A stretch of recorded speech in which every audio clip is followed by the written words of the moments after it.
नांदणीच्या जिनशन भट्टारक महास्वामी मठाची हत्ती पाळण्याची परंपरा 400 वर्षाहून अधिक जुनी आहे. नांदणी मठाला हत्ती काही नवीन नाही. वनतारा या अंबानीच्या खाजगी प्राणी संग्रहालयानं न्याय व्यवस्थेला बटीक करून प्रशासनावर दबाव आणून माधुरी या हत्तीला जबरदस्तीनं वनतारामध्ये नेलं. पण त्याच्या आधी 35 वर्ष ही माधुरी गुण्यागोविंदानं या मठामध्ये राहत होती. तिचा लळा एवढा लागलेला होता सर्व भाविकांना, लहान मुलांना, की त्या मठाच्या कुटुंबातलाच एक भाग होती. नागप्पा हा माऊत माधुरीचं अतिशय तन्मयतेनं जिव्हाळ्यानं देखभाल करायचा. हृदयविकाराच्या झटक्यामुळे डॉक्टरांनी त्याला निवृत्त व्हायला सांगितलं आणि त्या काळामध्ये म्हणजे 2018 साली माधुरीची देखभाल कशी करायची हा प्रश्न मठाच्या विश्वस्तांच्या समोर पडला. कारण दुसरा माऊत मिळत नव्हता आणि तज्ञ प्रशिक्षित माऊताशिवाय माधुरीची देखभाल केली तर तिच्या आरोग्याचा प्रश्न निर्माण होऊ शकतो.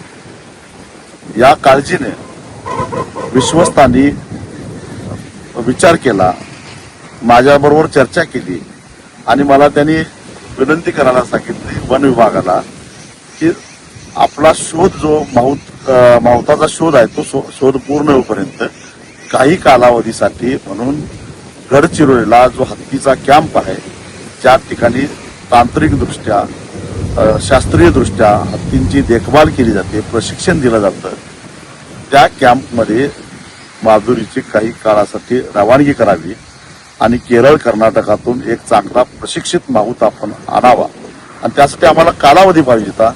आणि म्हणून त्यावेळी मी खासदार होतो, वन खात्याला एक पत्र लिहिलं की काही काळापुरतं माधुरीला त्या हत्तीनेला गडचिरोलीच्या कॅम्पमध्ये घेऊन जावं. खरं तर माधुरीची काळजी घेऊन त्यावेळी पेटावाले आले नाही, त्यावेळी वन खातं आलं नाही.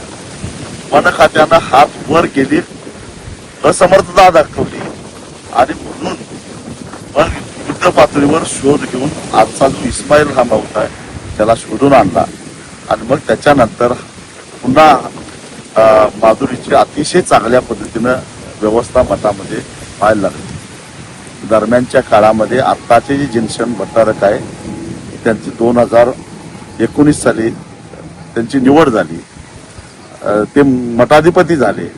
ते अतिशय लहान वयाचे होते आणि त्यामुळं माधुरीचा आणि त्यांचा अतिशय लळा लागला. दोघांचं घट्ट नातं निर्माण झालं.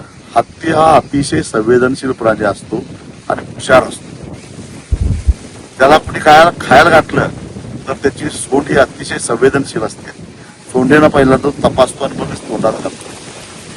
भाविक जेव्हा या माधुरीला काही खायला द्यायची, केळी, सफरचंद, फळं, ऊस, त्यावेळी ते सोंडेनं तपासून मगच तोंडामध्ये घेत होती. परंतु एकमेव अपवाद होते ते म्हणजे आमचे नांदणीचे भट्टारक महाराज. त्यांचा आणि तिचा एवढा लढा होता की महाराज थेट तिच्या तोंडामध्ये पेरू, सफरचंद किंवा कुठलंही फळ घालवतं आणि ते सुद्धा मोठ्या विश्वासानं खात होते.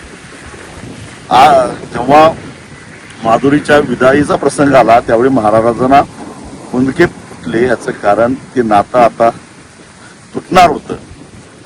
शेवटचं एक फळ महाराजांनी पेरू दिलं परंतु कधीही नकार न देणारी माधुरी त्या दिवशी महाराजांच्या हातचा पेरू खाल्ला नाही. सोंडेनं स्वीकारला पण बाजूला ठेवून दिला. एवढंच काय 4 तास मिरवणूक चालली होती नांदणीमध्ये, परंतु पुन्हा कुणीही भाविकाने दिलेलं फळ तिनं खाल्लं नाही. तिला इतकं वाईट होतं.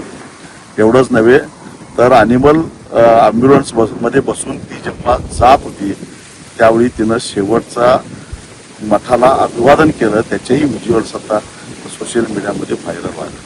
इतकं नातं, घट्ट नातं माधुरीचं आणि या मठाचं आणि इथल्या भाविकांचं होतं. खरं तर आता काही लोक जे बटीक झाले आहेत अंबानीचे आणि सगळ्या व्यवस्थेचे, ते आता उलट सुलट काहीतरी चर्चा करायला लागलेत.